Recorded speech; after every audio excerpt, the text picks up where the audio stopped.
示範之前咧，咁啊大家就可以留意埋我呢一忽啦，係啦，咁咧你就會知道有咩分別㗎啦。好，咁我而家試下普通版嘅練俾你聽先嚇。嗱，如果我用咁咧就淨係得呢一度嘅聲線啦。咁如果我用呢個金剛念誦咧，咁我就要用呢個牙齒唔喐啦，嘴唇唔喐啦，淨係舌頭喺度喐嚟。頭先見到我就會咁樣喐嘛。我而家用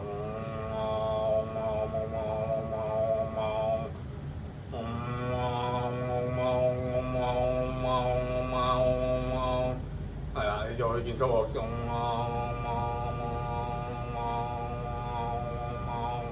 你就會見到我就淨牙係唔會喐嘅，即係我個上下顎係唔會去咁樣不停扣實嘅，係啦。咁我甚至乎你學得耐咧，你會發覺你去做新起次第同圓滿次第啊，應該講圓滿次第。你圓滿次第嗰陣時嗰個金剛念誦咧，又會有啲唔同啦，係啦。咁圓滿次第係咩咧？就知上師相應法嘅再之後，係啦。咁上師相應法之後咧，就係新起次第，新起次第就即係圓滿次第。咁圓滿次第之後咧，就都係冇咩嘢可以，仲有少少嘢可以練下。咁我都未學到啊！我叫我圓滿次第之後，下一步就係仲有其他嘢啦嚇。咁你圓滿次第你就可以好圓滿噶啦，係啊。咁圓滿次第就係上師相應法之後嘅嘢啦，係啊。咁啊，因為佛法嘅嘢就唔可以講太多。你即管去問下 AI 啦，大家嚇圓滿次第係乜嘢？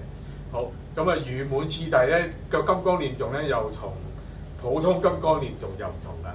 咁佢就要用埋呢個寶瓶氣嘅一齊做，用埋撮火嘅方法嚟做嘅金剛念誦，係啦，行埋你嘅左中右密，咁啊又示範一下俾大家睇下。咁你會發覺嗰種聲音咧就會震撼，再震撼啲嘅。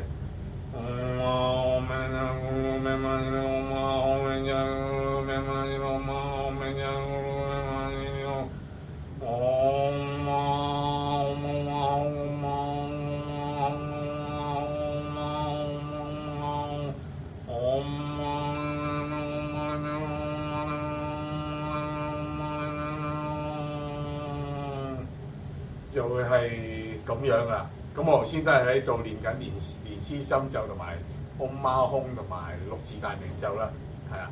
咁呢啲都係 basic 嘅咒語，係啦。咁咧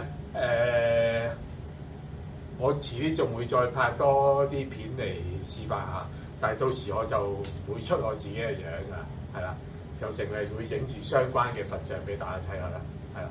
咁啊〜大家我遲啲都仲會再開班講啊，教呢個金剛念誦嘅，有興趣就可以 WhatsApp 我或者 Facebook 我。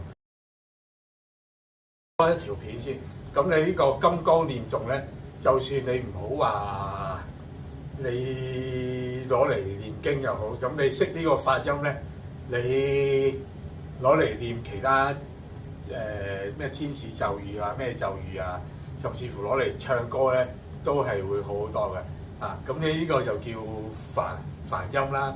正如王菲當日咧去美國學嗰陣時咧，都係學梵音，不過佢又冇咁響。佢就你見王菲都係唔喐個嘴唇喺度，咁樣唱噶嘛。就係呢啲就係梵音咯，係啦。咁即係最古老嘅發音方法啦，係啦。咁你可以細聲啲嘅，頭先講因為我要拍片咧，咁所以大聲啲。咁我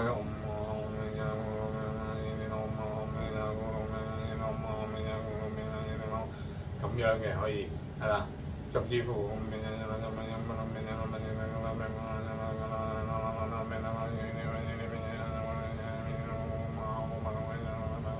咁樣嘅係啦。咁所以咧，咁你就算攞嚟唱歌又得，咩都得嘅。咁你因為呢個方法咧，就可以用到你左中右密，同埋用到你丹田嘅氣咧。